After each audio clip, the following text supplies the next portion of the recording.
Alright, I'm out here today with this Aero 18-inch 5.56. We're shooting Black Hills 68 grain hollow point. So there's the ammunition there.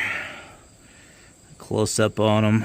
And 68 grain hollow point molly. So I actually grabbed these just for this video. This is a 1 in 7 twist, so it's going to stabilize these heavier bullets like this better. Many of you know the heavier bullets are better for long range, and we're going to attempt 500 yards today. So we got the right ammo for it, we got the right twist rate, and this is a, well, I wanted to say heavy barrel, but this is on loan to us by Andrew. Thanks again for that. He said it's like a medium. It's not the thin barrel, so he says it's not a heavy, but it's at least a medium contour there. So 1 in 7 twist, 18-inch. It's Aero upper, Aero lower. You know, the accessories a little different, like what's this, BCM and the strap and whatnot. And I just have a little cheap Simmons 3-9x40 on here. Obviously that's not ideal for shooting 500 yards. But it's all I have available to me today. This is a confirmed good scope. I've made plenty of good 400-yard shots out there. I can't recall if I've done 500 or not with that scope. I think I did on something. But that's enough magnification for me. It's not ideal, but it's enough to get the job done. Don't know if you can hear it yet, but you should be able to see it by now. So we have 11-mile-an-hour winds. This range faces southwest, and the wind was supposed to be coming directly from the west going east. However, we're pointed a little bit south, so that would mean the wind's coming in at this angle, so it should be coming straight back at us and slightly to the left. So that's not ideal. However, it's going to be good for testing real-world scenario situation here, because you know, you don't always get to pick the calmest days to do hunting or whatever you might be doing at long range. So it's actually going to be a pretty good test. You can go heavier with this 1 in 7 twist than the 68 grain, but that's all I could find. 75 grain, pretty common. You can even shoot 80, 85 out of here. Now every gun and every barrel is different, so you want to test your individual load. With that being said, I have not tried these out yet, so we're going to try to shoot a group down here at 100 yards and make sure they at least pattern halfway decent before we reach out there to 500. So like I said, we got the wind. It's mostly coming back in our face, but occasionally it goes left, occasionally it goes right. So we might have some left and right variance due to this wind. So then clear out there at 500, I have my 20-inch gong.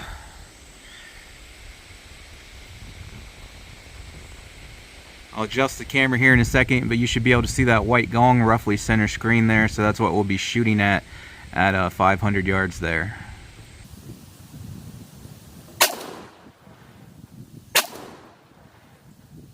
Alright, we weren't on paper there, but I'm pretty sure they were going off to the right. So I'm going to go ahead and finish zeroing it up. I might show you the group when I'm done, and then we'll go out to 500. Alright, so I got it zeroed at 100 yards, and I will show you guys the group a little bit later in the video. But then I gave it 8 more clicks up because I'm going to use the Hornady load data for their 68 grain load because I could not find one for the Black Hills. And their load data, it goes off of a 200 yard zero. So I got her zeroed at 100. Gave it 8 more clicks up to give it about a roughly 200 yard zero. So then once I was zeroed at 200 yards, since I'm trying to shoot 500, I'm estimating about 50 inches of drop. And I'm estimating that because my Black Hills load, from what I could find, is about 100 feet per second slower than the Hornady load. The Hornady load says 45 inches of drop at 500 with a 200 yard zero. So I'm anticipating about 50 inches of drop through my setup with the 18-inch barrel and the Black Hills ammunition. So after I did the rudimentary 200 yard zero, I went 40 clicks up to start with, trying to put it on the plate. Also, I got the GoPro out there, but it's took me a little bit longer to sight this in than expected, so hopefully the GoPro's still running.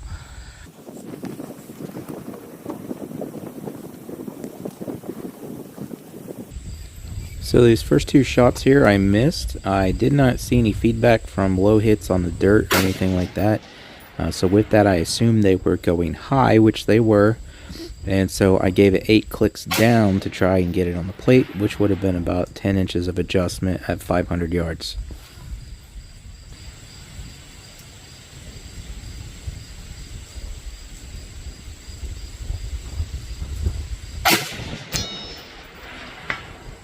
So if you watch both screens carefully, you see it's actually timed perfect.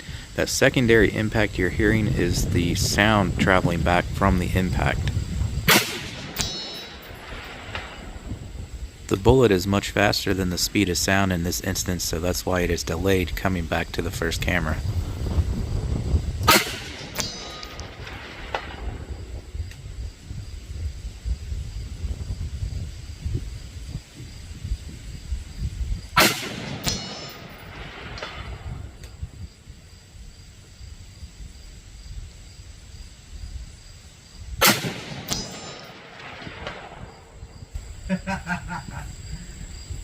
Yes. Hey, all right, that's awesome. Hopefully the GoPro is still recording down there. So you should have heard me say in the video the first two shots I missed, and I believed that I missed high because I didn't see any dirt or anything kick up, and that was accurate. So I gave her 8 clicks down, assuming that I was shooting over the plate. Remember, that's a 20-inch plate, so 8 clicks down at 500 yards would be drop it down 10 inches. And so then we got 5 hits in a row. So 10 inches was a little too far. We must have just barely missed over the top, like by an inch, because 10 inches was putting us kind of low on the plate there. But we still got 5 hits in a row with this crazy wind at 500 yards with a 5.56. And also, guys, don't forget, this was a Simmons 3-9x40 scope. That's it. And it's like a $40 scope back in the day when I bought it like 15 years ago. Those things were only 40 bucks. That's kind of stuff you put on your 22s to shoot 50 and 100 yards. So we just achieved that with that cheap little scope that's 15 years old. Plus, I forgot to mention earlier, this is just a standard mil-spec trigger.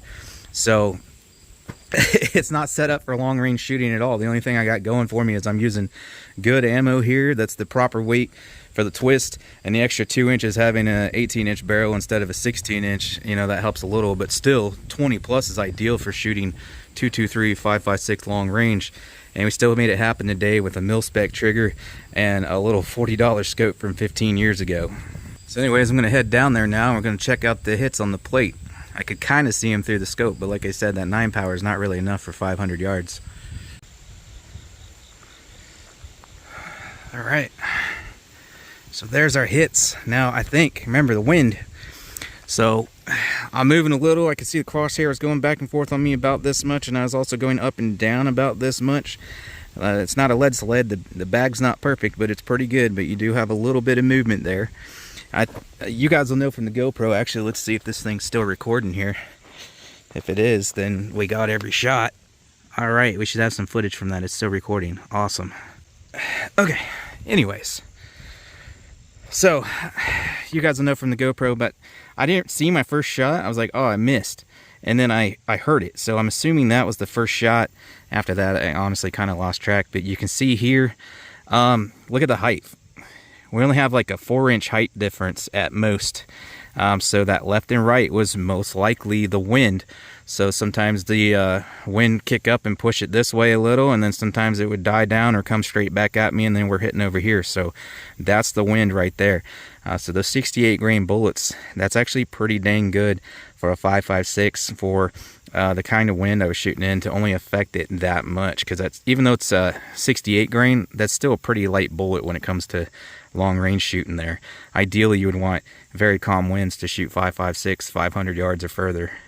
But that's real good wind resistance there from that bullet particularly, because even like a 308 or a 30-06 down here at 500 yards, you know, 10-mile-an-hour crosswind, it moves it several inches like that too. So that's pretty good for 5.56 that it was only moved that much. So if you take the wind out of the equation, we'd probably have 4 or 5-inch group down here. And like you said, some of that's just me because I am moving a little bit. I got a mil-spec trigger, so nothing great there. And then also just a little 3-9x40 Simmons scope. So the 3 to 4 inch group, or excuse me, 4 to 5 inch group, I'm assuming we would have got if there was no wind, could have been improved upon even further. So the 1-7 Aero barrel definitely likes those rounds. And I would say you could certainly expect sub MOA with a better trigger, better scope, and better conditions. I can tell you those are hitting pretty hard down here too, because I've gotten hits at 500 before with the 55 grain bullets. It was kind of hit or miss. I was all over the place. So this is actually the first time that I've made accurate shots at 500 yards with a 5.56. I knew I was going to need a heavier bullet to do that. I could probably do it with 55 grain with the right setup and whatnot, but the one time I tried, I was close and I got some hits, but I couldn't hear the hits because the little 55 grainers, they're only going like, what is it, like 1,200 feet a second, give or take 100, down here at 500. So it's barely hitting any harder than a 22 long rifle at 500 yards with the 55 grain bullets. So I couldn't even hear those when they would hit. I didn't know I hit any till I came down and checked on the 55. And I'm like, oh, look, we have some impacts, but we couldn't even hear it. With these 68 grains, you can hear it smack that plate. So they're carrying way more energy down here.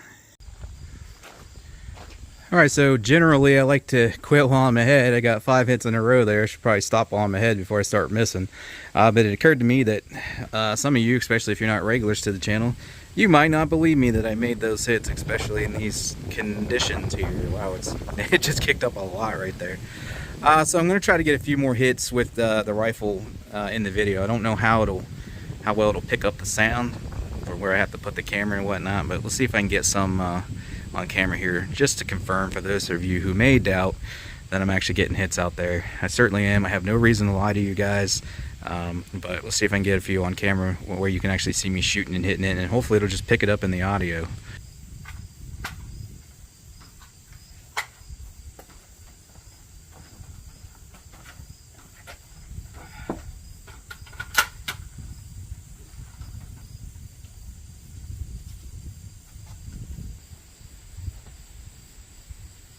Come on. So I only included that part so that you could see I am in fact using the same rifle. It probably took another minute or two before I took the first shot. I was trying to get set up on the bag right. So I'm not going to cut the footage at all. I'm just going to fast forward to the first shot.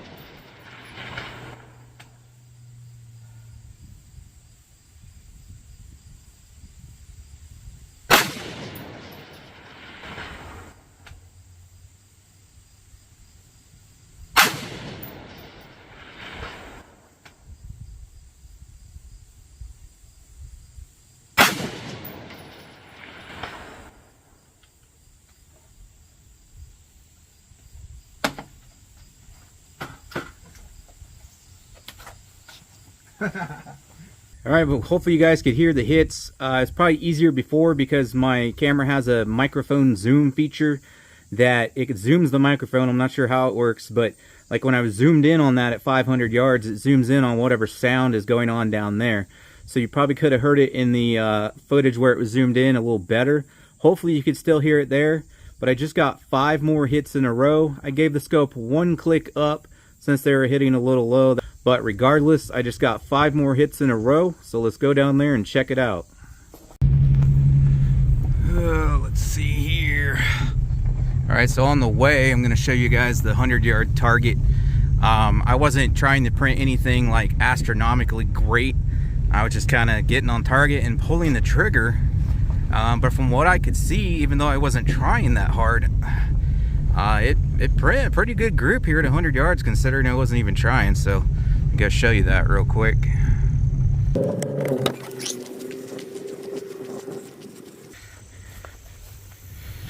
Alright, so like I said, wasn't really trying. There's 100 yards. That's about 1 inch, maybe 1.1 inches.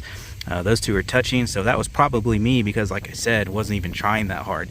A 1-inch group at 100 yards for not really trying, that's pretty good. And that kind of explains our results out there at 500. So let's get down there and check those out.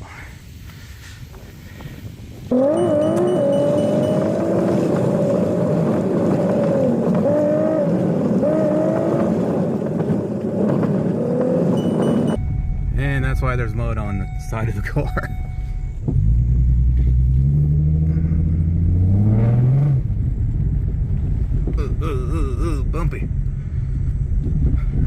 and check this thing out.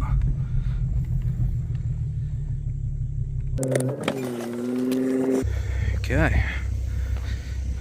So, it's like most of those shots were right around here. Like I said, I brought it up one click, which should have been about 1.25 inches, so it didn't seem to really move much. So it's a good thing I did, because we might have been hitting lower and missed a few of those. I think that might have been one. I don't know, you guys will know. But most of those definitely went here, and look at that. But that's 10 hits in a row at 500 yards without missing, and she's still hitting a little low there. I still need to bring it up some more in these conditions. Now that's 20-inch plate. So, you know, at most, I think this is about 12 inches from here to there. And again, the left and right's because of the wind we're having down here. That's why you can see the up and down here is pretty consistent at about 4 inches. Because if you took the wind out of the equation, they would all group over here in the center where they should be. So that's just the wind. So if you were to, you know, a lot of guys are going to say, you know, 223, 556, not enough power for deer, you know, maybe on a hog or something nuisance like that, you're willing to take those kind of shots. So even in the wind at 500 yards with that barrel and those bullets, you gotta, you know, you're gonna hit a big hog at 500 yards with it. So, and if there's zero wind and you have a competent rig and trigger finger and scope and all of that, you probably do MOA groups down here or better. Like I said, I'm achieving what I'm achieving today, not only in the wind, but with a mil-spec trigger and with a cheap little $40 Simmons 3-9x40 scope that's really meant to go on a rimfire rifle. But hey, I'm sure I had some doubters in the beginning of this video, but I told you that's a good little scope. That's all you need. But yeah, so this setup with these bullets shoots exceptionally well. Imagine if I had a good trigger in there instead of mil-spec. Imagine if I had a better scope. Imagine if I had not windy conditions. This thing shoots amazing, at least with this combination. And I want to try to show you guys the barrel here, just to show you it is in fact, you know, you can probably already see that it's an Aero upper, Aero lower, and then in here it's kind of hard to see. There you go, you can see the A there, 5.56, 1-in-7 twist, 4150 chrome moly, and that's all the details I have. I'm not even sure which barrel it is. Like I said, she's kind of thick. It's definitely not the real thin contour or anything like that. It's thick all the way through. Like I said, I wanted to call it a heavy barrel, but he said it's not. It's just like a medium contour. So yeah, I mean, this barrel with this ammunition shoots absolutely exceptionally. So Andrew, if you ever wanted a long-range AR platform, you probably don't want to sell or trade this one, and I'm going to give you the remaining half this box of ammo, so you're ready and set up there if that's what you want. That said, he asked me to zero his flip-ups and the Steiner, which I did do, but me, since this was the first time I had, well, at least to my knowledge, had a 1-in-7, and especially because it's a little bit longer, 18-inch instead of 16-inch, I was like, man, this is probably a really good setup other than the fact it's a mil-spec trigger. I was like, this is probably a good enough setup for me to shoot 5.56, 500 yards accurately for the first time. So that's what I set out to do, and hey man, I couldn't miss once it was zeroed. That's going to do it, guys. I really appreciate you stopping by and checking the video out. If you like this video, be sure to leave me a like. If you want to get yourself anything you see me use, products in my videos like the shooting bag here, the earmuffs I wear, steel targets, and way more, links in the description. As I said, thanks for tuning in, and I hope to see you guys on the next one. One last thing, make sure y'all stay tuned, because one day on this channel you will see me making 700, 800, and possibly further yard shots with 5.56. This was so easy with this setup, and it's not even the great setup. Like I said, cheap scope, cheap trigger, mil-spec. You know, 700 or 800 should be pretty easy with an even longer barrel, better scope, better trigger, and whatnot. So definitely stay tuned. Eventually, when I have the funds to do so, there's another range I know if I can reach out that far, because this one only goes to 540. You're definitely going to see me doing 700, 800 yards accurately with 5.56. Not like those other channels where they shoot 10 rounds and they get 3 hits and they call that an accomplishment. I want to see how far I can go accurately. But doing what I did today at 500 with this setup, I'm pretty confident 700, 800 accurately is not going to be unachievable for me. So stay tuned for that, and hey, maybe one day we'll even see 1,000 yard shots with 5.56.